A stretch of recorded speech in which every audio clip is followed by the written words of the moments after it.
بسم اللہ الرحمن الرحیم۔ پارہ نمبر 11 کا خلاصہ پیش خدمت ہے۔ اس بارے میں اللہ رب العزت نے جو مضامین ارشاد فرمائے ہیں، اختصار کے ساتھ ان مضامین کا جائزہ لیتے ہیں۔ ایک مضمون جو اس بارے میں ارشاد ہوا ہے وہ حضرات صحابہ کرام رضوان اللہ علیہم اجمعین کے لیے اللہ رب العزت کی طرف سے بشارت اور اعزاز اور خوشخبری ہے۔ اور وہ کیا؟ اللہ تعالیٰ فرماتے ہیں والسابقون الاولون من المہاجرین والانصار والذین اتبعوہم باحسان رضی اللہ عنہم ورضوا عنہ واعد لہم جنات تجری تحتها الانہار خالدین فیہا ابدا۔ وہ صحابہ کرام جو السابقون الاولون ہیں۔ سابقون الاولون ان صحابہ کرام کو کہا جاتا ہے جو اسلام کے ابتدائی زمانے میں ایمان لائے، ان کو السابقون الاولون کہا جاتا ہے۔ جیسے خلفائے راشدین ہیں، جیسے عشرہ مبشرہ ہیں، اور بہت سارے صحابہ کرام ہیں رضوان اللہ علیہم اجمعین، ان کو سابقون الاولون کہا جاتا ہے۔ اس میں مرد حضرات بھی ہیں اور اس میں خواتین بھی ہیں۔ تو اللہ تعالیٰ فرماتے ہیں کہ جو السابقون الاولون ہیں مہاجرین میں سے اور انصار میں سے، والذین اتبعوہم باحسان، اور پھر اس کے بعد وہ صحابہ کرام جنہوں نے خیر، نیکی اور بھلائی کے راستے میں انہی کا راستہ اپنایا اور انہی کی اتباع کی۔ رضی اللہ عنہم ورضوا عنہ، تو پہلی بات تو یہ ہے کہ اللہ تعالیٰ ان سے راضی ہو گئے اور یہ اللہ سے راضی۔ اور دوسری بات وَأَعَدَّ لَهُمْ جَنَّاتٍ تَجْرِي تَحْتَهَا الْأَنْهَارُ خَالِدِينَ فِيهَا أَبَدًا، کہ اللہ نے ان کے لیے وہ جنتیں تیار کر رکھی ہیں کہ جن کے نیچے سے نہریں بہتی ہیں، اور یہ ان جنتوں میں ہمیشہ ہمیشہ رہیں گے۔ گویا اس آیت مبارکہ میں اللہ رب العزت نے تمام صحابہ کرام رضوان اللہ علیہم اجمعین سے اپنی رضا کا اعلان فرمایا، اپنی رضا کا اعلان فرمایا، اور نہ صرف رضا کا اعلان فرمایا بلکہ ان کے جنتی ہونے کا بھی اعلان فرمایا۔ انبیاء علیہم السلام کے بعد حضرات صحابہ کرام رضوان اللہ علیہم اجمعین وہ مقدس جماعت ہے کہ جن کے تمام اعمال کی قبولیت کا بھی اللہ رب العزت نے وعدہ فرمایا اور ان کے جنتی ہونے کا بھی اللہ رب العزت نے وعدہ فرمایا، اور ان کی مغفرت اور بخشش یہ دنیا میں ان کو حاصل ہو چکا تھا۔ یہ دنیا میں ان کو حاصل ہو چکا تھا کہ اللہ پاک نے ان کو جنتی قرار دیا، ان کے اعمال کی قبولیت کا تذکرہ فرمایا۔ اور اسی طرح کی ایک آیت 5ویں پارے میں ہم پڑھ کر آئے ہیں، لا يستوي القاعدون من المؤمنین غیر اولی الضرر والمجاہدون فی سبیل اللہ باموالہم وانفسہم فضل اللہ المجاہدین باموالہم وانفسہم علی القاعدین درجہ۔ اللہ تعالیٰ نے دو طرح کے صحابہ کرام کی جماعت بیان فرمائی۔ فرمایا ایک وہ صحابہ کرام ہیں جو اللہ کی راہ میں جہاد کرنے کے لیے نکلے ہوئے ہیں، اور وہ اپنی جانوں کے ساتھ جہاد کر رہے ہیں اور وہ اپنے مالوں کے ساتھ جہاد کر رہے ہیں۔ دوسرے صحابہ کرام وہ ہیں کہ جو جہاد پہ نہیں گئے بلکہ وہ اپنے اپنے گھروں کے اندر موجود ہیں اور کام کر رہے ہیں، کوئی تعلیم حاصل کر رہا ہے، کوئی کاروبار کر رہا ہے، اور کوئی پڑھنے پڑھانے کے اندر مشغول ہے۔ اللہ تعالیٰ فرماتے ہیں یہ برابر نہیں ہو سکتے۔ فضل اللہ المجاہدین، جو مجاہدین ہیں اللہ رب العزت نے ظاہر ہے ان کا درجہ بلند فرمایا ہے، ان کو زیادہ فضیلت عطا فرمائی ہے۔ لیکن اگلا جو جملہ ہے وہ بہت قابل غور ہے، جس سے صحابہ کرام رضوان اللہ علیہم اجمعین کی پوری جماعت جو ہے اس کا مقام متعین ہوتا ہے، پوری جماعت کا۔ وہ یہ ہے وَكُلًّا وَعَدَ اللَّهُ الْحُسْنَى، کہ باقی جتنے بھی سب بے شک کچھ کا درجہ بلند ہے، جو جہاد کرنے والے ہیں مجاہدین ان کا درجہ بلند ہے، لیکن وَكُلًّا وَعَدَ اللَّهُ الْحُسْنَى، تمام کے تمام صحابہ کرام سے اللہ رب العزت کا حسنہ یعنی جنت کا وعدہ ہے، وعدہ ہے۔ تمام کے تمام صحابہ کرام سے۔ یہاں پر بھی وہی بات ہے کہ جو ابتداءً ایمان لائے، مہاجرین ہوں یا انصار، اور جو ان کے بعد انہی کی راہ پہ چلتے ہوئے ایمان لائے، اللہ رب العزت ان سے راضی، اور ان کے لیے اللہ نے جنت تیار کر رکھی ہے جس میں وہ ہمیشہ ہمیشہ رہیں گے۔ اللہ پاک کی کروڑہا رحمتیں ہوں اور اللہ پاک کا کروڑہا فضل ہو ان مقدس مطہر ہستیوں اور شخصیات پر کہ جن کو دنیا میں ہی رضا، مغفرت اور جنت کا پروانہ عطا کر دیا گیا۔ اس پارے کے مضامین میں سے ایک دوسرا مضمون، تھوڑی سی تمہید اس کی میں عرض کرتا ہوں، اور پھر جو اصل بات جس کی طرف توجہ دلانی ہے وہ بھی۔ حضور علیہ الصلوۃ والسلام کی ایک لڑائی ہے، اسے کہا جاتا ہے غزوہ تبوک۔ غزوہ تبوک، اس کو جیش العسرہ بھی قرآن کریم نے قرار دیا ہے، یعنی وہ لشکر جو بے انتہا تنگی کے زمانے میں اور بڑی مشکل کے زمانے میں گیا۔ اس جنگ میں مسلمانوں کا مقابلہ دنیا کی سب سے بڑی طاقت روم کے ساتھ تھا، اور یہ پہلی لڑائی تھی جو عرب سے باہر کے لوگوں کے ساتھ شروع ہونے والی تھی۔ اس سے پہلے جتنے مقابلے ہوئے وہ اہل عرب کے ساتھ ہی تھے اور مشرکین کے ساتھ ہی تھے، لیکن اب اہل کتاب کے ساتھ اور ایک بڑی طاقت کے ساتھ ایک مقابلہ ہونے جا رہا ہے۔ چنانچہ حضور علیہ الصلوۃ والسلام نے 2 اعلان فرمائے۔ پہلا اعلان تو یہ فرمایا کہ صحابہ کرام اپنی اپنی حیثیت کے مطابق فنڈ جمع کریں۔ چندہ اکٹھا کیا آپ نے، اس میں بہت سارے واقعات آپ حضرات نے سنے ہوں گے۔ اور دوسرا اعلان یہ کیا کہ کوئی اس دفعہ پیچھے نہ رہے، سب کے سب جائیں گے، جتنے لوگ ہیں کہ بڑی طاقت ہے تو اس کے سامنے اسلام کی قوت بھی ظاہر ہو اور اسے شکست فاش بھی ہو۔ چنانچہ صحابہ کرام رضوان اللہ علیہم اجمعین پورے جوش و جذبے کے ساتھ تیار ہوئے اور تیار ہو کر وہ چل پڑے۔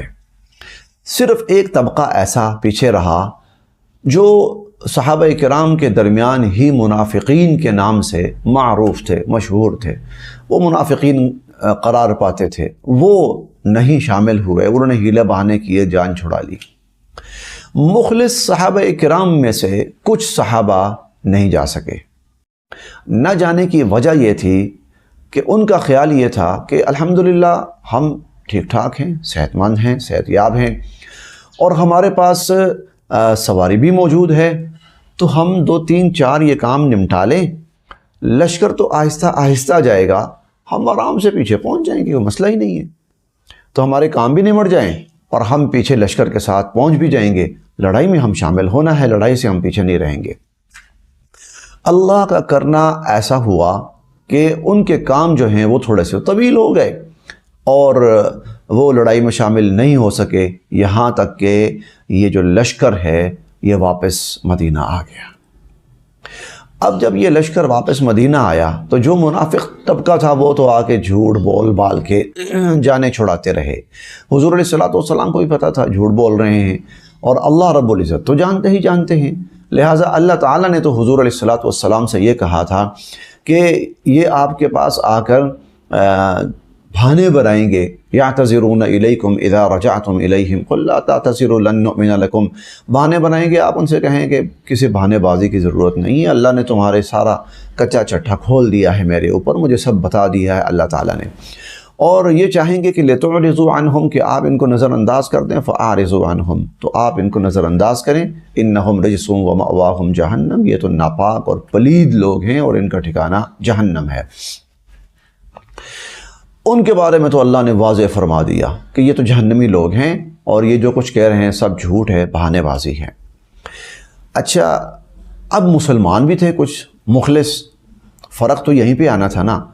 کچھ مخلص ایسے تھے صحابہ کرام کہ ان کی اللہ رب العزت نے پہلے ہی توبہ قبول کر لی اور ان سے درگزر کر دیا، انہوں نے بھی سچ بولا، کوئی عذر تھا تھوڑا بہت تو عذر بھی حقیقی تھا، چنانچہ ان کو بھی معاف کر دیا گیا، اور ان کا تذکرہ اللہ رب العزت نے اس انداز میں کیا ہے، وَآخَرُونَ مُرْجَوْنَ لِأَمْرِ اللَّهِ، نہیں، وَآخَرُونَ اعْتَرَفُوا بِذُنُوبِهِمْ، کہ کچھ ایسے ہیں جنہوں نے اپنی غلطیوں کا اعتراف کیا، خلطوا عملا صالحا وآخر سیئا، ہیں تو نیک ہیں لیکن کچھ یہ جو گناہ اور برائی ہے یہ بھی ساتھ شامل ہو گئی، یعنی حضور کے ساتھ نہیں گئے، یہ غلط عمل ہو گیا، تو یہ غلطی بھی ان کے ساتھ شامل ہو گئی۔ عسى اللہ ان یتوب علیہم ان اللہ غفور الرحیم، اللہ پاک ان کو معاف فرما دیں گے۔ البتہ وآخرون مرجون لامر اللہ، 3 صحابہ کرام ایسے تھے کہ جن سے کہا گیا کہ آپ کی نہ تو آپ کا عذر قابل قبول ہے اور نہ ہی آپ کی معافی قابل قبول ہے، نہ آپ کا عذر قابل قبول ہے نہ آپ کی معافی قابل قبول ہے، اور آپ کا معاملہ اللہ کے حکم، اگلے حکم کے آنے تک کے لیے ملتوی کیا جاتا ہے۔ اب یہ پریشان ہو گئے بڑے کہ ہماری توبہ قبول نہیں ہوئی، ہمارا عذر قبول نہیں ہوا، اور جھوٹ بھی نہیں بولا، سچ بولا انہوں نے، جھوٹ نہیں بولا۔ بہت پریشان ہوئے۔ اب ایک بات تو یہ ہوئی کہ آپ کا عذر قبول نہیں ہے، آپ کی معافی قبول نہیں ہے، کیوں آپ نے ایسا کیا؟ دوسرا عمل یہ ہوا، صحابہ کرام کو منع کر دیا گیا ان کے ساتھ کوئی بول چال نہیں رکھنی، سوشل بائیکاٹ۔ دکانداروں کو منع کر دیا گیا، اگر یہ کوئی چیز خریدنے آئے تو ان سے کوئی چیز نہ خریدنی ہے اور نہ ہی ان کو بیچنی ہے۔ پھر ان کے گھر والوں سے کہا گیا کہ ان سے اب آپ فی الوقت کوئی تعلق نہیں رکھیں گے، بلکہ آپ ان کی بیوی بچے ایسے کریں اپنے اپنے گھروں کو چلے جائیں۔ انہوں نے پوچھا اللہ کے نبی کیا ہمیں طلاق ہو گئی ہے، ہمارا رشتہ ختم ہو گیا؟ کہا نہیں، طلاق تو نہیں ہوئی، لیکن فی الوقت آپ جائیں، ان کے ساتھ کوئی تعلق نہیں رکھنا۔ اب صورتحال یہ تھی کہ روئے زمین پر کوئی ان سے بات چیت کرنے کا روادار نہیں تھا۔ سلام کرتے، کوئی سلام کا جواب نہ دیتا، بلکہ حضور علیہ الصلوۃ والسلام تشریف لاتے، یہ سلام کرتے تو حضور ان کے سلام کا بھی جواب نہ دیتے۔ انہوں نے اپنے آپ کو مسجد نبوی کے ستونوں سے باندھ دیا اور توبہ کرتے رہے اور معافی مانگتے رہے اور اللہ سے استغفار کرتے رہے اور دعاؤں کے اندر، عبادات کے اندر مشغول رہے، روتے رہے، توبہ کرتے رہے، حتیٰ کہ اس سوشل بائیکاٹ کو 50 دن گزر گئے۔ اللہ اکبر۔ یہ اپنے آپ کو صرف نمازوں کے اوقات میں یا قضاء حاجت کے وقت میں کھولتے، اور جس وقت شدید بھوک سے نڈھال ہو جاتے تو بہرحال کھجوریں وغیرہ اکثر لٹکی ہوتی تھی، تو کوئی 1-2 کھجور لے لی، پانی لے لیا، اس طرح روتے رہتے، اپنے آپ کو زنجیروں سے باندھے رکھتے۔ اب بھی وہ استوانہ ابو لبابہ جو ہے نا ریاض الجنہ کے اندر، یہ وہی ہے جہاں سے ان صحابہ نے جہاں پہ اپنے آپ کو ستونوں سے باندھ دیا تھا کہ ہم اب مجرم ہیں اور ہم نظر آنا چاہیے کہ ہم مجرم ہیں۔ توبہ کرتے رہے، معافی مانگتے رہے۔ 50 دن کے بعد اللہ رب العزت نے ان کی توبہ قبول فرمائی، اور نہ صرف قبول فرمائی، اگر اللہ توبہ قبول فرما لیتے، یہ بھی بہت بڑی بات تھی، بہت بڑی بات تھی کہ اللہ نے ان کی توبہ قبول کر لی۔ اللہ کسی کے توبہ قبول کر لیں تو بخشش یقینی ہے، بلکہ اللہ رب العزت نے حضور صلی اللہ علیہ وسلم پر وحی نازل فرما کر قرآن کی شکل میں ان کی توبہ کا تذکرہ کیا۔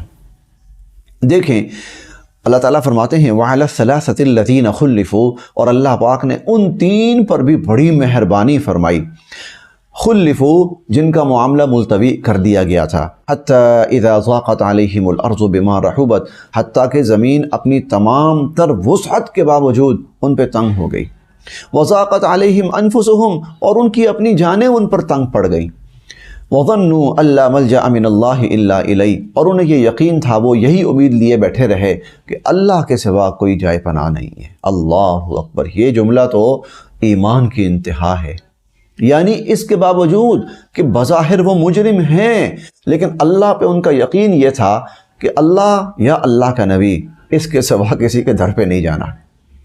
ثم تاب اللہ علیہم لیتوبوا، پھر اللہ نے ان پر مہربانی فرمائی، اللہ نے ان کی توبہ قبول کی۔ ان اللہ هو التواب الرحیم، اور اللہ پاک بہت توبہ قبول کرنے والے اور رحم فرمانے والے ہیں۔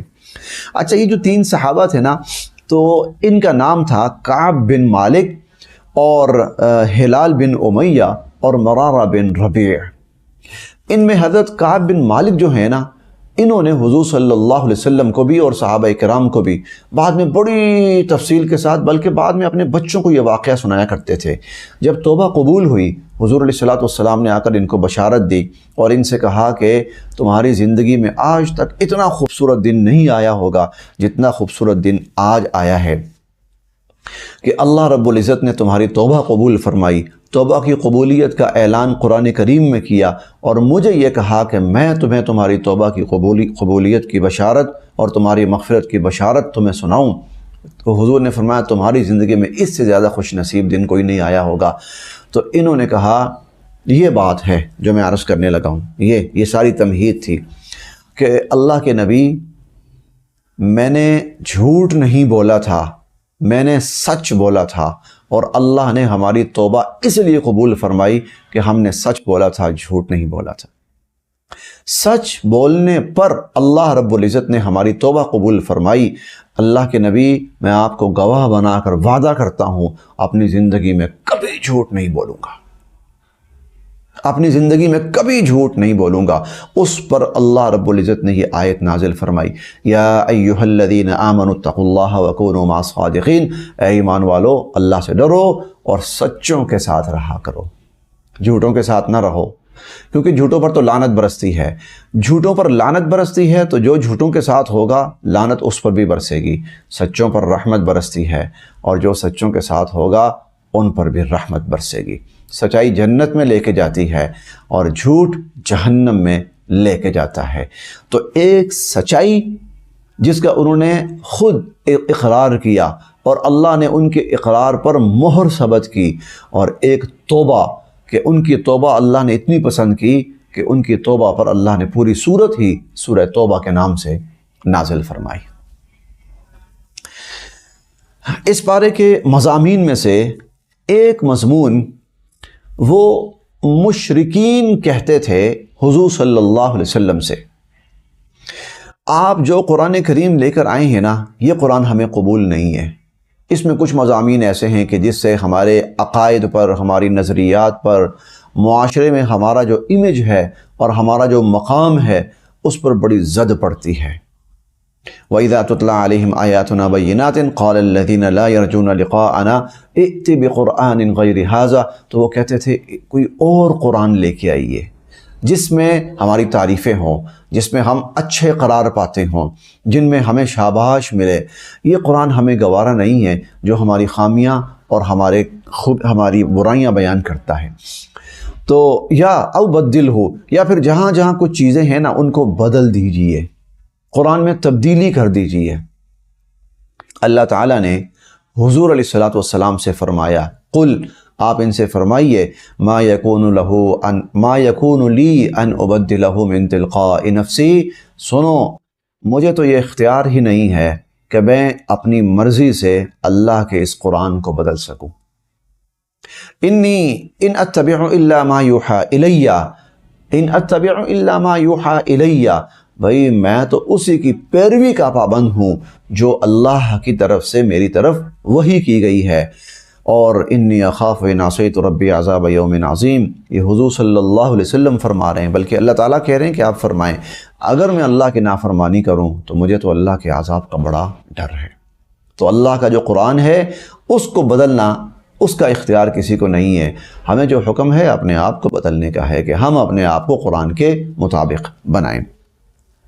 اسی طرح اس پارے کے مضامین میں سے ایک مضمون وہ قرآن کریم کا ایک چیلنج ہے جو مختلف جگہوں پر مختلف انداز میں اللہ رب العزت نے انسانوں کو دیا، اور وہ یہ ہے کہ لوگ کہتے تھے، مشرکین کہتے تھے اللہ کی کتاب نہیں ہے بلکہ یہ حضور صلی اللہ علیہ وسلم اپنی طرف سے بنا کر لائے ہیں، جیسا کہ یہاں پر بھی ہے۔ اللہ تعالیٰ فرماتے ہیں ام یقولون افترا، یہ لوگ یہ کہتے ہیں کہ یہ قرآن حضور صلی اللہ علیہ وسلم بنا کر لائے ہیں، حضور نے اپنی طرف سے بنایا ہے اور گھڑا ہے۔ تو اللہ تعالیٰ فرماتے ہیں اچھا، حضور علیہ السلام ایک انسان ہیں، اسی معاشرے کے فرد ہیں، آپ کی زبان بھی عربی ہے، تم بھی انسان ہو، اسی معاشرے کے فرد ہو، تمہاری زبان بھی عربی ہے، بڑا فخر ہے تمہیں اپنی عربی زبان پر کہ باقی دنیا کو تم عجمی کہتے ہو۔ عجمی کا مطلب یہ گونگے، ان کی کون سی زبان ہے، زبان تو عربی ہے، ہماری زبان ہے، اور واقعتاً کوئی شک نہیں۔ تو اللہ تعالیٰ فرماتے ہیں چلو اگر حضور علیہ السلام بنا سکتے ہیں نا تو فَأْتُوا بِصُورَةٍ مِثْلِهِ، تو تم بھی اس جیسی ایک صورت بنا لو، کون سی بڑی بات ہے، تم بھی اس جیسی ایک صورت بنا لو۔ یہ چیلنج تقریباً 4 یا 5 انداز میں، مختلف انداز میں، پورا قرآن بنا لو، 10 صورتیں بنا لو، ایک صورت بنا لو، ایک جملہ بنا لو، اور آگے یہ ہے وَادْعُوا مَنِ اسْتَطَعْتُم مِّن دُونِ اللَّهِ، اللہ کو چھوڑ کر جس کو تم چاہتے ہو اپنے ساتھ بلا لو اور ملا لو۔ اور ایک جگہ یہ بھی ہے کہ لَوْ اجْتَمَعَتِ الْإِنسُ وَالْجِنُّ عَلَىٰ أَن يَأْتُوا بِمِثْلِ هَٰذَا الْقُرْآنِ، اس قرآن جیسا لانے پر انسان بھی اکٹھے ہو جائیں اور جن بھی اکٹھے ہو جائیں۔ ساتھ اللہ نے یہ بھی فرمایا وہاں پر لا یاتون بمثلہ، نہیں لا سکتے، نہیں لا سکتے۔ تو یہاں مشرکین سے کہا تم جو اتنی باتیں کر رہے ہو تو اتنی باتیں کرنے کی ضرورت ہے کیا ہے؟ قرآن کے مقابلے پر ایک قرآن لے آؤ۔ چلو قرآن تو بڑی بات ہے، یہاں پہ فرمایا فاتو بسورۃ من مثلہ، اس جیسی ایک سورت لے آؤ، چھوٹی سی چھوٹی سورت، سورہ کوثر، 3 چھوٹی سی آیات، آدھی سطر کی سورت بنتی ہے، چلو اتنا ہی بنا کے لے آؤ، لیکن وہ نہیں بنا سکے کیونکہ یہ اللہ کا قرآن ہے اور یہ معجزہ ہے، اور معجزہ وہ ہوتا ہے اللہ کے سوا جسے کوئی نہ کر سکے۔ معجزہ اسے کہتے ہیں اللہ کے سوا جسے کوئی نہ کر سکے۔ بہت سارے معجزات ایسے تھے جو وقت کے ساتھ ساتھ ختم ہو گئے۔ قرآن دائمی معجزہ ہے، قرآن دائمی معجزہ ہے، یہ کبھی ختم نہیں ہوگا، یہ ہمیشہ ایسا ہی معجزہ رہے گا اور ایسا ہی ساری دنیا کو چیلنج کرتا رہے گا۔ اس پارے کے مضامین میں سے ایک بڑا مضمون، اور وہ فرعون کے غرق ہونے کا تفصیلی منظر اللہ رب العزت نے بیان فرمایا۔ حضرت موسیٰ علیہ السلام کو فرعون اور قوم فرعون کی طرف بھیجا گیا۔ 2 بڑے مقاصد تھے حضرت موسیٰ علیہ السلام کے، حضرت ہارون علیہ السلام اور حضرت موسیٰ علیہ السلام، ان کو نبوت دی گئی، رسالت دی گئی، کتاب دی گئی، شریعت دی گئی، معجزات دیے گئے۔ 2 بڑے تھے مقاصد، ایک فرعون اور قوم فرعون کو ایمان کی دعوت دینا کہ وہ ایمان لے آئیں، اور دوسرا بنی اسرائیل جو کہ غلامی کی زندگی گزار رہے ہیں اور غلامی کی چکی میں پس رہے ہیں، ان کو فرعون اور قوم فرعون کی غلامی سے نجات دلا کر آزادی کی نعمت سے مالا مال کرنا۔ اندازہ لگائیں آزادی کتنی بڑی نعمت ہے، اللہ پاک نبیوں کو بھیجتے ہیں کہ اس غلام قوم کو تم آزادی دلاؤ۔ یہ 2 بڑے مقاصد تھے۔ موسیٰ علیہ السلام نے فرعون کو دعوت دی اور دیتے رہے، موسیٰ علیہ السلام کی دعوت پھیلتی رہی، لیکن فرعون کی جو کابینہ تھی اور بنی اسرائیل کا ایک بڑا طبقہ، فرعونیوں کا ایک بڑا طبقہ وہ ایمان نہیں لایا۔ اب اللہ پاک کی طرف سے بنی اسرائیل کی آزادی اور فرعون اور قوم فرعون کی تباہی کا فیصلہ ہوا، تو موسیٰ علیہ السلام سے فرمایا گیا آپ بنی اسرائیل کو لے کر روانہ ہو جائیے۔ جب بنی اسرائیل نکلے ہیں، موسیٰ علیہ السلام، ہارون علیہ السلام اور بنی اسرائیل یہ نکلے ہیں، اور فرعونیوں کو پتہ چلا کہ یہ خاموشی کے ساتھ اور رات کی تنہائی میں یہاں سے روانہ ہو گئے، تو وہ بھی پیچھے نکلے کہ ان کو چھوڑنا نہیں، ان کو جانے نہیں دینا، ان کا جانا ہمارے لیے خطرہ ہو سکتا ہے۔ آگے آ گیا بحر قلزم آ گیا، بحر قلزم آ گیا۔ اب صورتحال یہ ہے آگے بحر قلزم ہے اور پیچھے فرعون کا لشکر ہے، تو بنی اسرائیل کہنے لگے یا موسیٰ انا لمدرکون، موسیٰ مارے گئے۔ آگے پانی، آگے جاتے ہیں تو ڈوبتے ہیں، مرتے ہیں، اور پیچھے فرعون پیچھے جاتے ہیں تب بھی مرتے ہیں، موت ہر طرف سے۔ موسیٰ علیہ السلام نے فرمایا ان معی ربی سیہدین، نہیں میرا اللہ میرے ساتھ ہے، وہ ضرور راستہ نکالے گا۔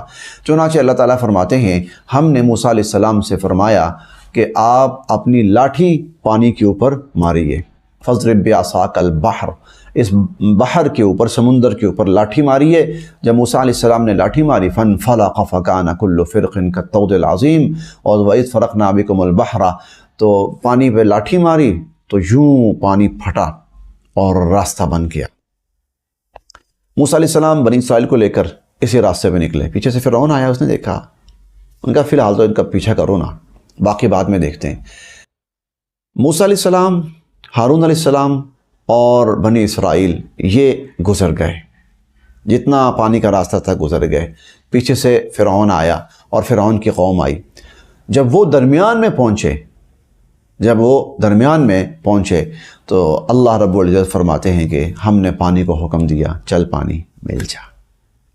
وہ جو راستہ بنا تھا درمیان کے اندر ابھرا تھا، پانی ہٹ گیا تھا، وہ پانی دوبارہ آیا اور ساری جو فرعونی قوم تھی وہ اس میں غرق ہو گئی۔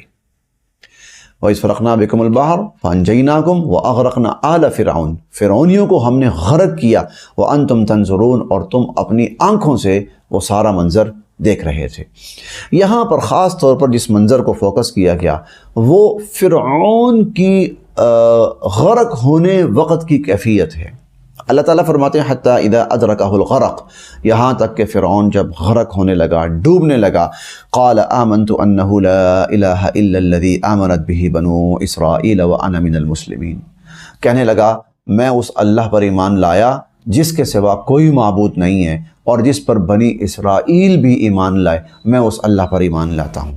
یہ اس وقت جب موت سامنے آ گئی، جب ڈوبنے لگا ہے، اب ایمان لانے لگا، اب توبہ کرنے لگا، تو اللہ تعالیٰ فرماتے ہیں کہ ہم نے کہا الآن، اب یاد آیا، وَقَدْ عَصَيْتَ قَبْلُ وَكُنْتَ مِنَ الْمُفْسِدِينَ، اس سے پہلے تو نافرمانی اور فساد کی انتہاؤں پہ پہنچا ہوا تھا، اور اتنی انتہاؤں پہ پہنچا ہوا تھا کہ تو کہتا تھا انا ربکم الاعلیٰ، کہ سب سے بڑا رب ہوں ہی میں، تو یہاں تک پہنچا ہوا تھا، اب موت سامنے دیکھ کر ایمان یاد آیا۔ آگے اللہ تعالیٰ نے فرمایا فَالْيَوْمَ نُنَجِّيكَ بِبَدَنِكَ، آج ہم تجھے نجات دیں گے، تیرے بدن کو تجھ سے نجات دیں گے، اور تجھے ہم بچا لیں گے، تیرا وجود ہم جسم بچا لیں گے، لِتَكُونَ لِمَنْ خَلْفَكَ آیَةً، تاکہ تو پیچھے والوں کے لیے عبرت کا نمونہ اور عبرت کی نشانی بنا رہے۔ اور وہ عبرت کا نمونہ اور عبرت کی نشانی یہ ہے کہ اللہ کے سامنے تکبر کرنے والا کبھی نہیں بچ سکتا۔ جو حق کا انکار کرتا ہے، جو تکبر کرتا ہے، جو خدائی دعوے کرتا ہے، اللہ پاک اس کا انجام ایسا کرتے ہیں۔ تو نے سب سے بڑا دعویٰ کیا تھا، اس لیے تیرا جو انجام ہے وہ بھی سب سے عبرتناک ہم کر رہے ہیں۔ چنانچہ اللہ رب العزت نے فرعون کے وجود کو قیامت تک کے لیے محفوظ رکھا، آج بھی عبرت کے لیے اور عبرت ہی کے لیے وہ فرعون جو ہے اس کا وجود ہمارے لیے اللہ کی طرف سے بہت بڑا سبق ہے کہ کبھی خدائی دعوے نہ کرنا، کبھی بڑے دعوے نہ کرنا، حق والوں کو نہ ستانا، کبھی حق کی مخالفت نہ کرنا، ورنہ فرعون کا انجام یاد رکھنا۔ اللہ پاک ہم سب کے لیے عمل کی راہیں آسان فرمائے۔